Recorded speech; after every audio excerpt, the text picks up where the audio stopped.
following a woodland path feels like a luxurious break away from my day-to-day practicality.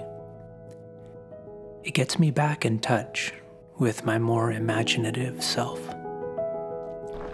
When my feet move, so does my creativity. It's stirred up and enlivened, like mixing the honey at the bottom of my coffee cup. Paths make me feel alive as I stretch and strain my muscles to move forward through a beautiful place. Our world is peppered with paths, not only nature trails, but roads, sidewalks, aisles, and hallways.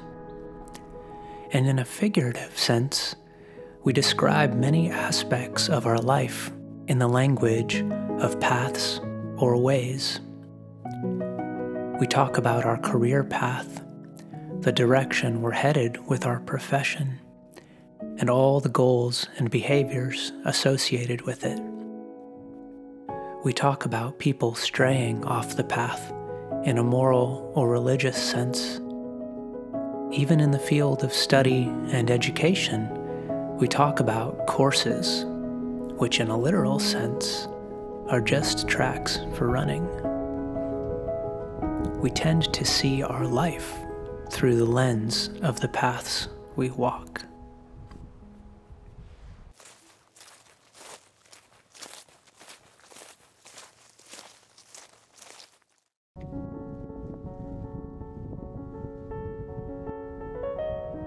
I love committing myself to a path and walking with discipline down a well-carved tradition.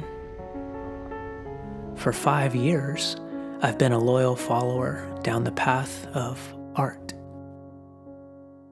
It's made me see the world differently. It's made me a little money, a community of art friends, and it's satisfied my need to learn, to grow, and to progress. When you don't grip your map too tightly, you're also freely able to go off course, to walk game trails that lead you to exotic new insights about art and, most importantly, about yourself. Because when you're walking down a side trail, rambling away from the main path, what you're doing in your best moments is following the course of your own soul,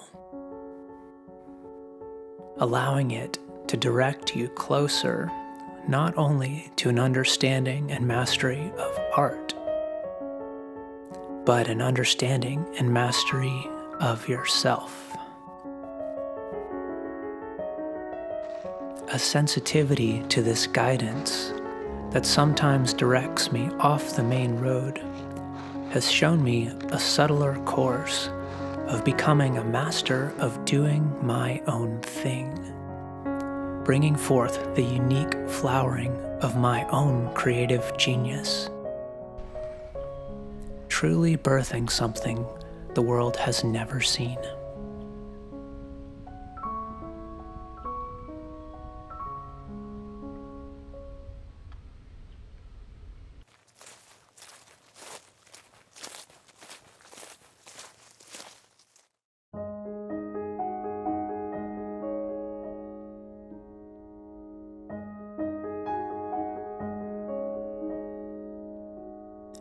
So why is it that in the midst of all of this fulfilling growth, I am so tired? My brain and even my soul is overtaxed, muscles buckling from the strain, cut off from some kind of reinvigorating blood. I'm like a cramped muscle.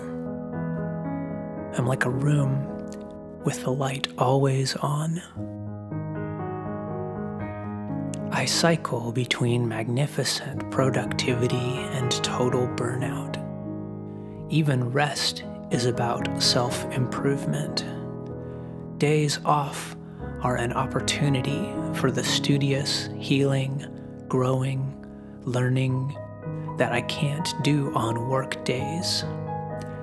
And so this tendency to always move forward means nothing I do is ever able to be useless. Rest must have a reason, same as work.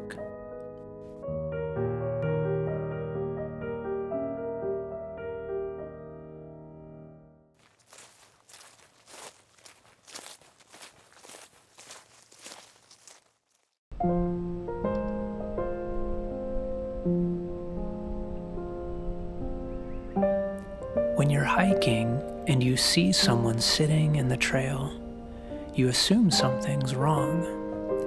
Did you sprain an ankle? Paths are made for walking. In the same way, my life is so undergirded by goals, it feels wrong to sit still, like my car is parked in the center lane of Interstate 85. Today, we cleverly devise lookout points where we can take time away from our busy, important hikes to take in something of the beauty of the woods. But all the while, during every moment of our hiking, we are in the midst of beauty. And ostensibly, a yearning to connect with that beauty was the very reason that we constructed paths in the first place.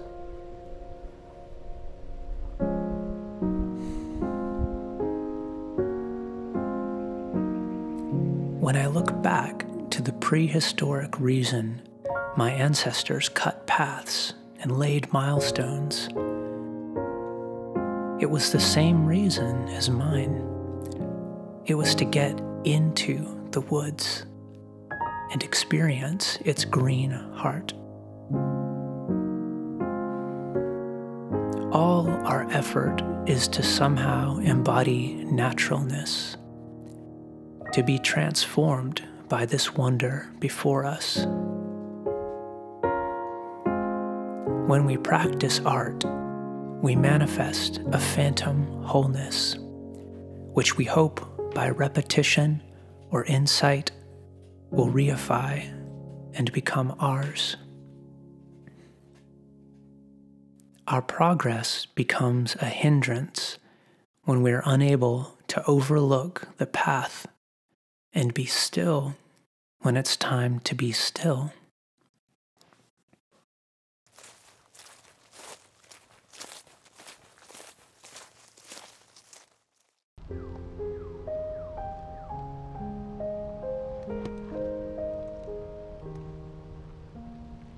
The magic of music comes from not only the notes, but the empty space between them.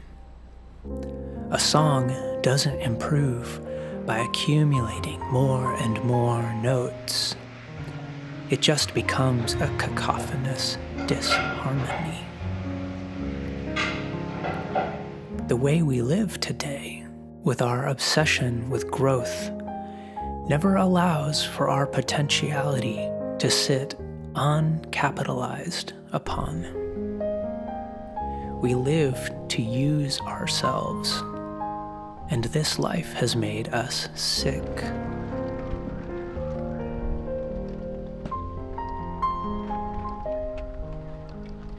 The music of our lives sounds most beautiful when there is not only notes, but emptiness between the notes. Our way of life, just like our muscles, was designed to alternate between clenching and release. The paths we walk are a beautiful component of what it is to be a human with this miraculous thinking mind. And yet we will never be whole until we relearn how to f***ing relax.